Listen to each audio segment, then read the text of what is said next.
Important women in European history. Isabel d'Este was one of the most famous Renaissance ruling women. She lived from 1474 to 1539 and was the Marquise of Mantua. That court was an important center of art and learning in the Renaissance. Isabel was educated at the court of Ferrara and was known for her intelligence and political wisdom. She was called the First Lady of the World. She attracted artists and intellectuals and was responsible for one of the finest libraries in all of Italy. First of England ascended to the throne of England after the Catholic legislation of Mary. She lived from 1558 to 1603 and was the daughter of Henry VIII. The Act of Supremacy designated Elizabeth as the supreme governor of England as well as the Anglican Church. The Act of Uniformity, which she imposed, restored the church service to the Book of Common Prayer from the reign of Edward V, but it included some revisions to make it more acceptable to Catholics. Elizabeth was intelligent and learned, and with many languages, such as Latin, Greek, and other European languages. She ruled for nearly 45 years and generally avoided open military action against other powers in order to ensure England's safety. But, with the idea of the Spanish Armada invading England, she fought off Philip II and his Armada in order to protect England. She also never married. Margaret Cavendish was one of the most prominent female scientists of the 17th century. She lived from 1623 to 1673 and participated in the crucial scientific debate of her time. Despite her achievements, she was excluded from the membership of the Royal Society, although she was once allowed to attend a meeting. She wrote a number of works on scientific matters, including the Observation upon Experimental Philosophy and Grounds of Natural Philosophy, which was published in 1668. In these works, she did not hesitate to attack what she considered the defects of rationalism approaches to scientific knowledge, and was especially critical in the growing belief that through science, humans could be masters of nature. Maria Winkelmann was one of the most famous female astronomers in Germany. She was educated by her father and uncle and received advanced training in astronomy from nearby self-taught astronomers. When she married Germany's foremost astronomer, she became his assistant at the Astronomical Observatory operated in Berlin by the Academy of Sciences. She made some original contributions, including an undiscovered comet. Winkelmann corresponded with the famous scientist Leibniz, who invented calculus independently from Newton. He praised her because he felt that a most learned woman could pass as a rarity. When her husband died in 1710, she applied for a position as an assistant astronomer for which she was highly qualified. But as a woman with no university degree, she was denied that post by the Berlin Academy, which feared that it would be establishing a high precedent by hiring a woman. Catherine II of Russia, also known as Catherine the Great, was the wife of the Tsar Peter III, and she lived from 1729 to 1796. She took over for her husband after he was murdered in 1762. German by birth, she never remarried and ruled alone for over 30 years. She corresponded with several philosophers, most notably Voltaire. By exchanging letters, she became to believe many of the ideals of the Enlightenment and introduced them to her countrymen. She offered greater local self-government and legal reforms and encouraged the expansion of education, arts, and science. However, in time, Catherine was forced to choose between providing Enlightenment policies for her people and strengthening her state. In order to maintain and build Russia, Catherine set out to conquer lands in the south and west. Furthermore, in quelling Perche's rebellion and anti-government revolt that included peasants, Catherine wound up extending serfdom. In attempts to strengthen Russia, she put herself at odds with the very Enlightenment ideas she espoused and weakened her ability to effect change because of her indebtedness to the nobles who had helped her. Olympe de Gouges, a playwright and a pamphleteer who lived from 1748 to 1793, refused to accept the exclusion of women from political rights during the French Revolution. Echoing the words of the official declaration, she penned a Declaration of the Rights of Women and the Female Citizen, in which she insisted that women should have the same rights as men. The National Assembly ignored her demands. She argued that the Declaration of the Rights of Men and the Citizen would not apply to women and composed her own declaration in 1791.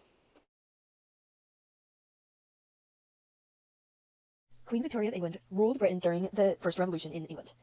She lived from 1819 to 1901, and during her reign, which was from 1837 to 1901, Britain's stability was due to its economic growth. The middle-class prosperity improved during her reign, and also so did the wages for laborers.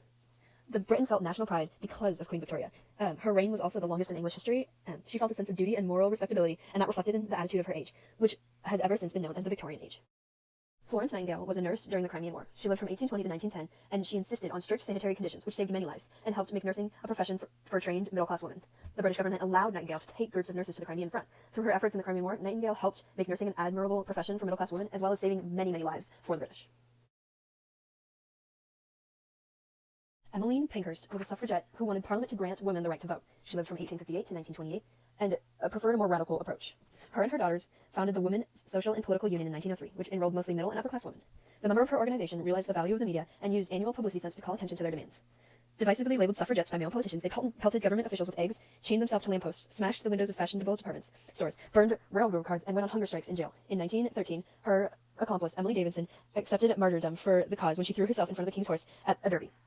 The suffragettes had one of the most fundamental movements in the gaining of women's rights. Millicent Fawcett was also a suffragette. She called for equal political rights for women.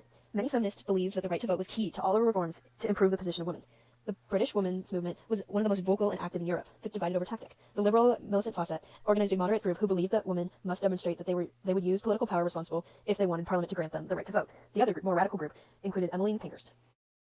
Marie Curie was a French scientist who lived from 1867 to 1934. Her husband Pierre and her discovered the element radium gave off rays of radiation that apparently came from within the atom itself. She discovered that atoms were not simply hard material bodies, but small worlds containing subatomic particles such as electrons and protons that behaved in seemingly random and inexplicable fashions. Her inquiry into the dissociative process with atoms became a central theme of the new physics. She was born in Warsaw, Poland, but studied at the University of Paris. She received a degree in both physics and mathematics. She was the first woman to win 2 Nobel Prizes, one in 1903 in physics and another in 1911 in chemistry. She died in 1934 of leukemia as a result of her laboratory work with radioactivity. Simone de Beauvoir implemented the foundation for the women's liberation movement that arose in the 1960s. She lived from 1908 to 1968. She was educated at the Sorbonne in Paris, where she became a teacher and later a novelist and writer. Her involvement in the existentialist movement, the leading intellectual movement of the time, led to her involvement in political causes. She believed that she lived a liberated life for a 20th century European woman, but for all her freedom, she still came to perceive that women were not treated equally as men. In 1949, she published her highly influential work, The Second Sex, in which she argued that as a result of male-dominated societies, women have been defined by their differences from men and received a second-class status. She also played an active role in the French women's movement of the 1970s, and her book became a major influence on both sides of the Atlantic. The conservative Margaret Thatcher became the first woman to serve as Prime Minister in Britain. She came to power in 1979 after British economic problems, which was worsened during the 5 years of the Labour government. Thatcher pledged to lower taxes, reduce government bureaucracy, limit social welfare, restrict union power, and end inflation. She was called the Iron Lady because she did break the power of the labor unions. Although she did not eliminate the basic components of social welfare system, she instituted austerity measures to control inflation. Her economic policy, called Thatcherism, improved the British economy situation, but it was at a price. The south of England, for example, prospered, but the old industrial areas of the Midlands and North declined, where high unemployment, poverty, and violence ruled. She also made cutbacks in education, which seriously undermined the quality of British education, which was long regarded as the world's finest. Margaret Thatcher lived from 1925 to 2013.